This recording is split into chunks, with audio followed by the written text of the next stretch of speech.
Hello, welcome to Credible Talk. I'm Aarica Mims And I'm Eric Hage. This is the podcast where we discuss all things commercial real estate and more. and more.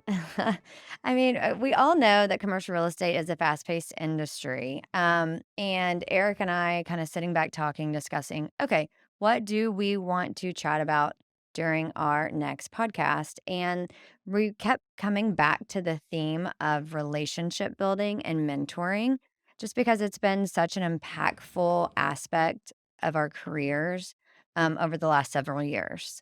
It's true. And like you said, mentorship and relationship building kind of go hand in hand, Yeah, or they they do do. go hand in hand. Yeah.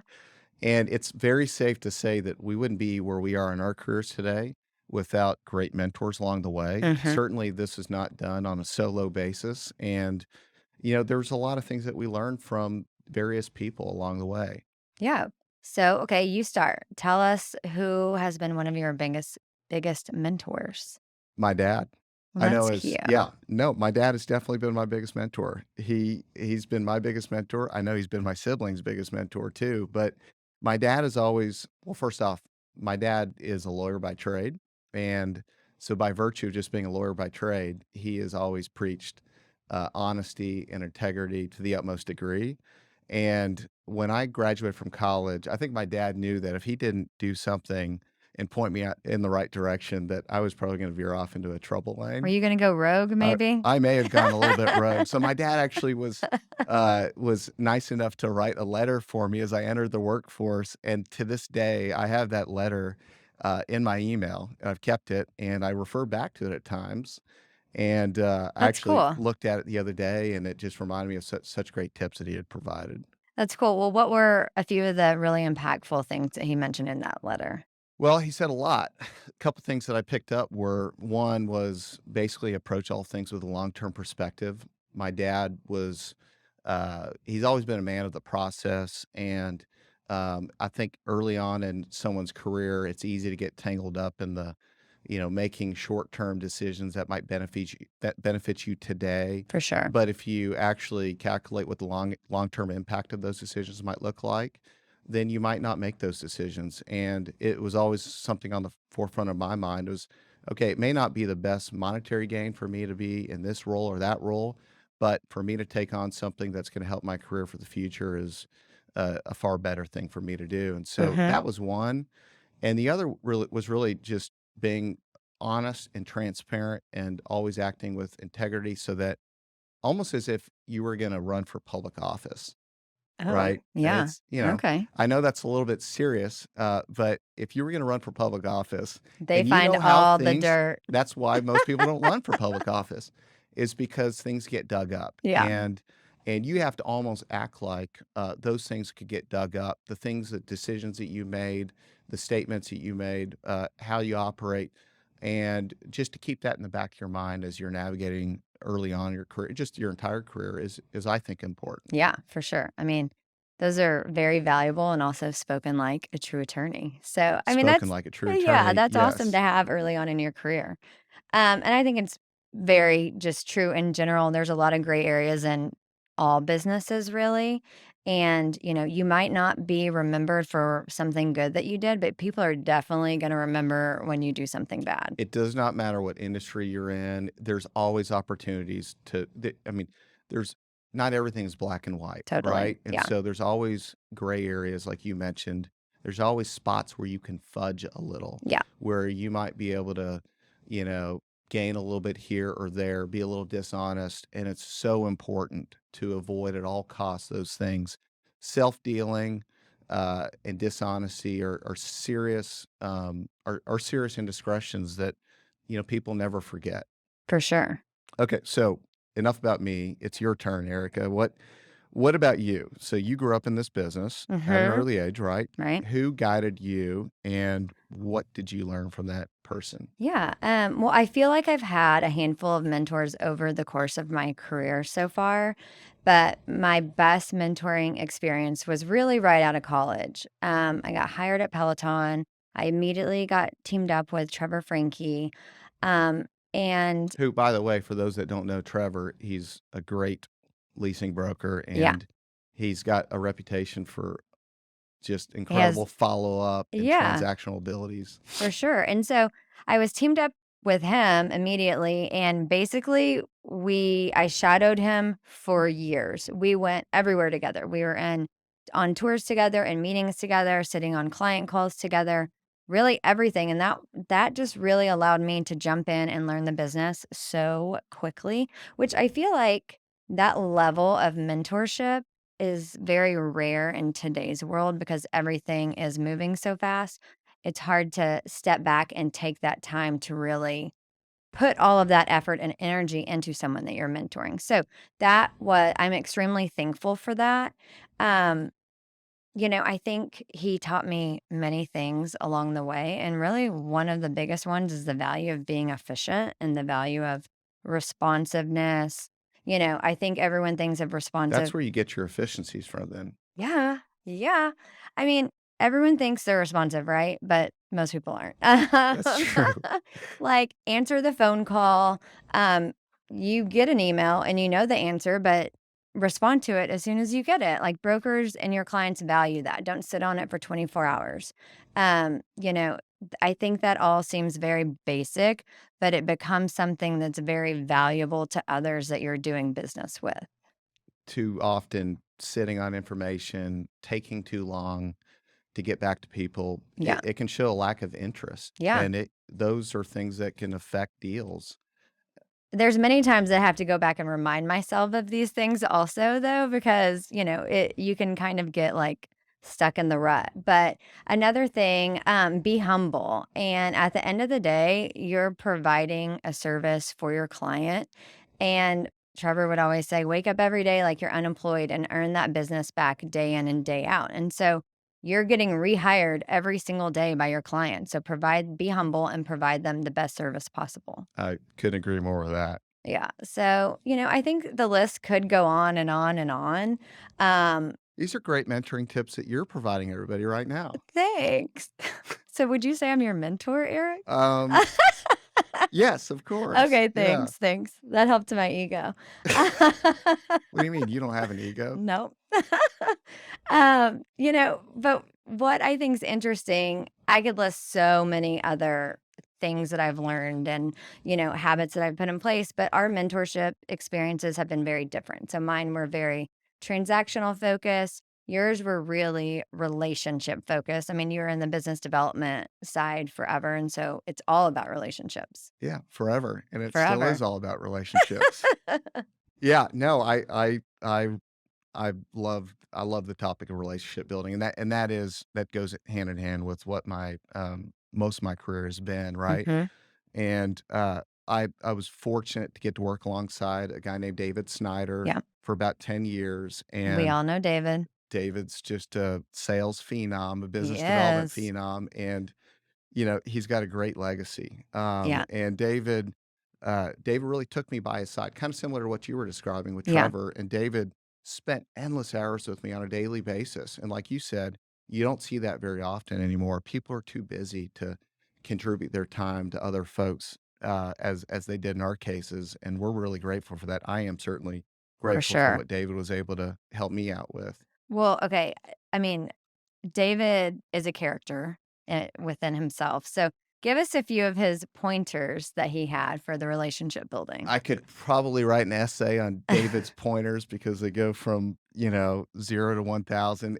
David, first off, yeah, like you said, he had a great charismatic personality, but David figured out a way to engage with clients on a level that I've rarely seen. And, I think for a lot of people in a sales business, in a sales role, they sometimes ask themselves, what do I have to do to get in front of a client? And, what is it about what I offer that's going to be really interesting to that person and that provides value? And I think David quickly found out that he was able to add value to folks, through great information. So it Mhm. wasn't just like he was selling the service that was construction services. He was also adding value by telling a lot of people about deals in the market they would pick up on great information. So it was in a weird sort of way helping them out with their business. Yeah, so having just great market intel. That's true.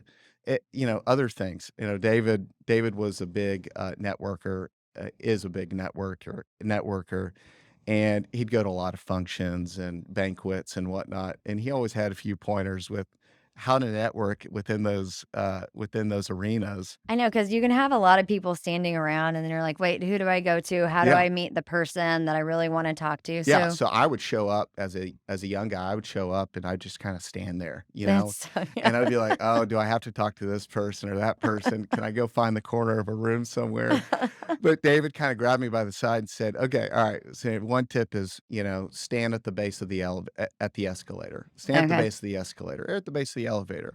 Everybody's gonna have to come up the escalator, Yeah. and that's where you can see a lot of people, right? You're like the greeter. Or you're the greeter, you're handing out your business cards and Yeah. greeting people. He said, "Everybody drinks coffee, Eric. So, Yeah. that they all congregate. And when Mhm. they're bored, they congregate to the coffee station. And so, stand by the spot where everybody's gonna congregate at, which is grabbing coffee." So true. That's right. I mean, I think you did forget one method that might be my favorite.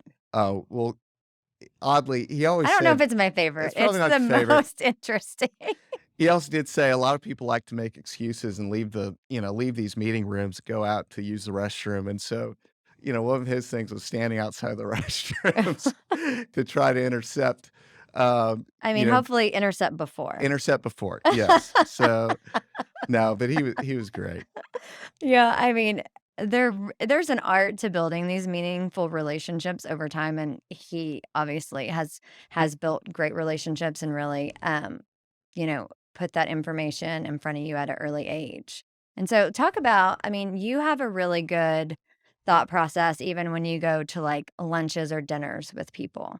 You know I do like to well, you like yeah, to eat. I like to yes, I love to eat. I love to pick great spots to You eat at. yeah. And, um, and if you're there with me while we're eating, then it's all a 2 for 1. So, Yeah, I've always thought that, we've all been through these painful lunches and dinners where, we might get taken out by somebody that's pitching mhm. their service. And, what is it like when somebody starts right away and just starts drilling you for information and Yeah. telling you about their business and Soon as you sit down, it's a hardcore oh, pitch. you start looking at It's your uncomfortable. yeah, you start looking at your watch, your phone, and going, "When is this gonna be over with?" Mhm. You know?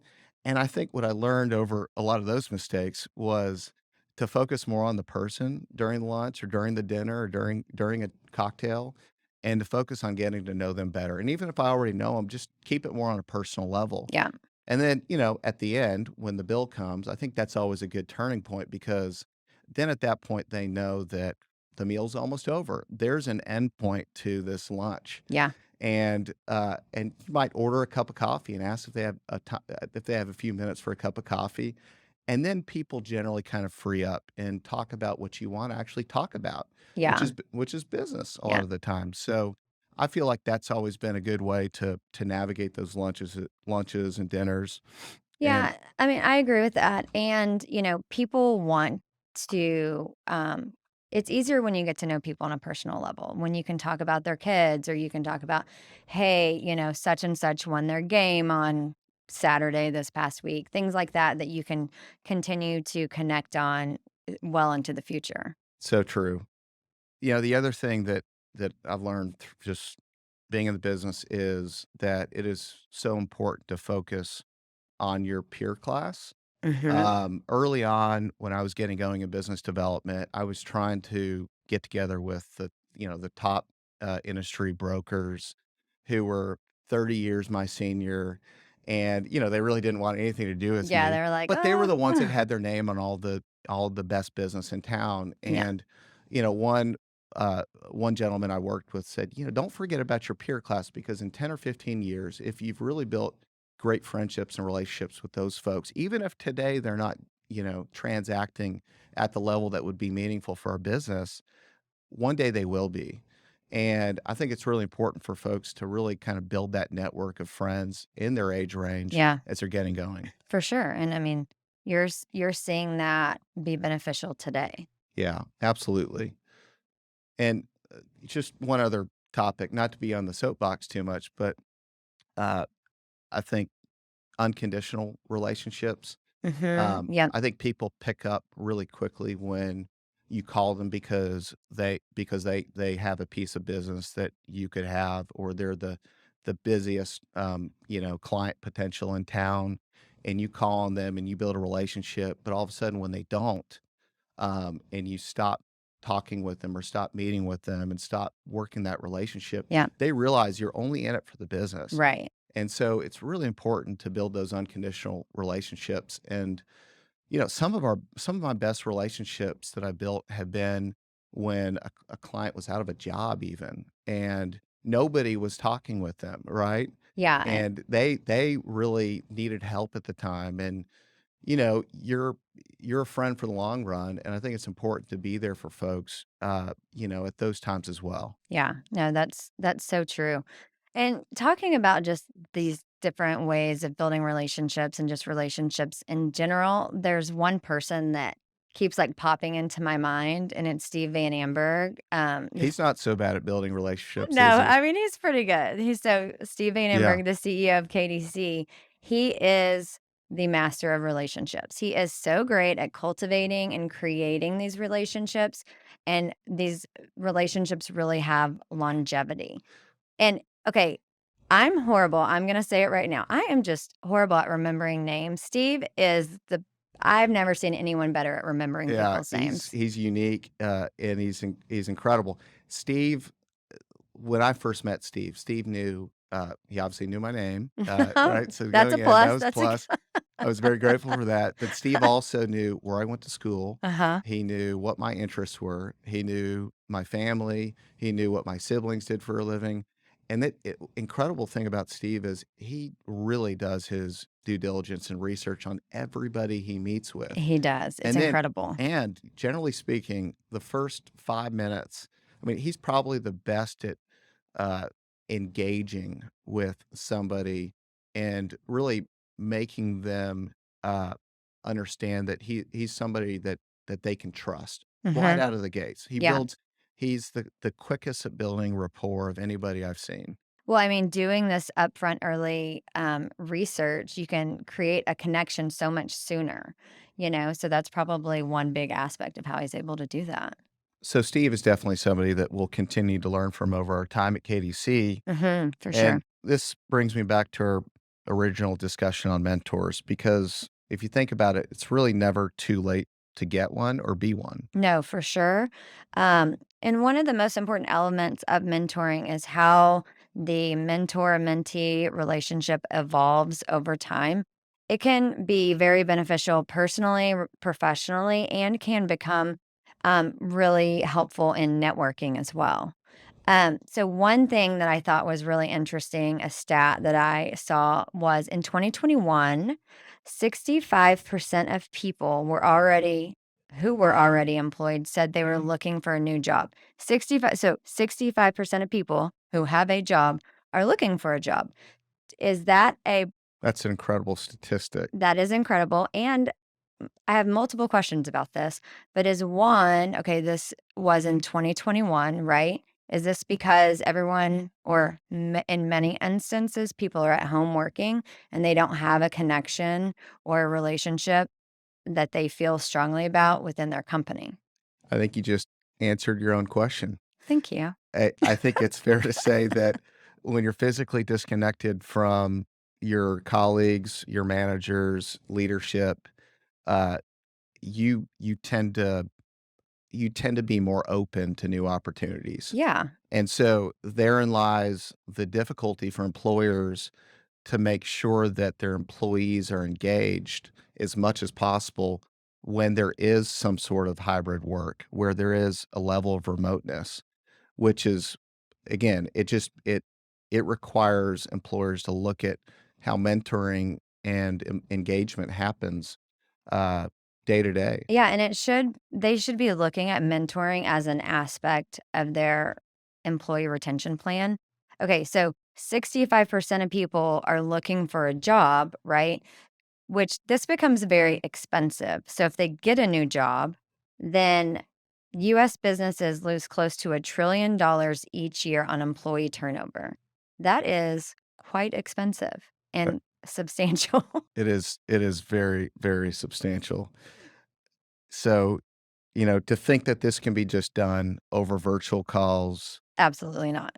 But then the question is, well, why don't companies take mentorship, mentoring more seriously? Mhm. And, a lot of people say mentoring is not for me, right? And so what are those reasons why people say that? Is it because it takes too much time? Is it because people think that they're helping someone that could then threaten their day job one day? I mean, I think I mean, if a they're lot being of honest people with look at it like themselves, that. yeah, that may be one of the reasons. Yeah. People don't like investing time in others that in an environment where people aren't staying at companies for a long time. Hence the 65% of That's a sick people. I always like to say, "Okay, what's the worst thing?" When somebody says to me, "Hey, I don't wanna train somebody or mentor them because they're just gonna get up and leave in a year anyway, and they're gonna benefit another company." Well, what's worse?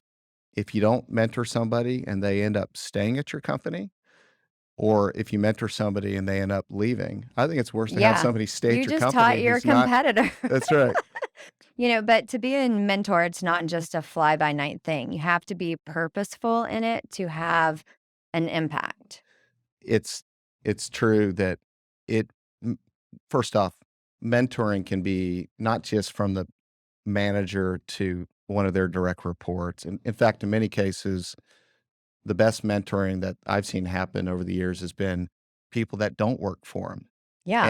And I think it's really important that if you were to take on a mentoring relationship with somebody that both parties, both people take it really seriously, that there is some level of regular cadence and meeting, that you allow yourself to be accessible to one another. That accessibility is huge because if you can't get a hold of the person that you're supposed to be mentoring or being mentored by, then what's the point? Right. And so you have to have that honest and transparent relationship so that you can give feedback and be given feedback. It's also kind of self-fulfilling too, because I've seen a lot of companies actually improve their practices because of honest feedback that they've received from others. And through that mentorship process, they've been able to change things that improve their business. Well, not only that, but I think also the mentor can also learn things from the mentee, right? You can't be Yes, so set in your ways on here's how I do it just like I've done. Like be open to learning new things from the person you're mentoring. absolutely. Well, I think that was, a fun session on relationship building and mentoring. Can we pivot and go into a totally different topic? Of course. As long as it's not about food again. Well, I mean, we're gonna talk about food. So, okay, it is fall in Dallas. It's not 100 degrees anymore, which means the holidays are around the corner. Thanksgiving is quickly approaching, and I always like to ask people what their Thanksgiving plans are because they are all so different. Mhm. And so, okay, do you have a tradition or a favorite food? Do you cook? Like, what's your Thanksgiving story? Well, we always meet as a family. We either have a big Thanksgiving lunch or a big Thanksgiving dinner. And I just have to clear the air that my philosophy on the food, the turkey, the sides that go along with the meal is that if it was that good, we'd be eating it more often. I mean, I mean, it's turkey at the end of the day. So when I okay. think of eating turkey, I think of, Well, do you have ham? sandwiches. It's the meal that comes out of the Thanksgiving meal that is the best in my opinion. It's the turkey soup that you can make the next Oh day. gosh, okay. So for me, would I rather have turkey or tenderloin or a great steak? Yeah, I'd rather have those So than do turkey. you make your parents cook a separate protein for you at The best Thanksgiving? part about Thanksgiving dinner is that or Thanksgiving Day is that all the other restaurants are closed except for Chinatown. And so that we have an excuse to go to Chinatown and have a great, great meal. Oh What my about you? god. Well, um, that's really funny. I mean, I've never really thought about turkey in that aspect, but it really isn't I mean, Yeah, it's it makes sense good. if you put it It's like that. good, but yeah, I kind of agree now that we're thinking about it. But so growing up, we've had 2 staples. One of my grandmothers always made this really great dressing.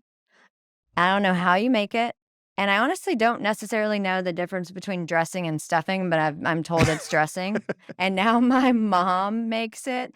Last Thanksgiving, she asked if I wanted to learn to make. I was like, "No, I'm good. You can you keep bringing that to Thanksgiving." And then my other grandmother always made ranch potatoes. So if you That sounds can, pretty good. I mean, if I can make it and it turns out good, it's pretty easy for everyone. So you've actually learned how to cook it? I've made it multiple times, Eric, and it's turned out Uh-huh. great. Okay. I believe you. Right. That wraps up this episode of Credible Talk. I had fun. I had And fun, and you're obviously looking forward to Thanksgiving. we're looking forward to Thanksgiving and wish everybody a great Thanksgiving. And thanks to everyone for tuning in. And the next episode, we'll be interviewing someone in the industry, so stay tuned. Yes, and for other episodes, go to kdc.com/credible talk. Thanks for tuning in.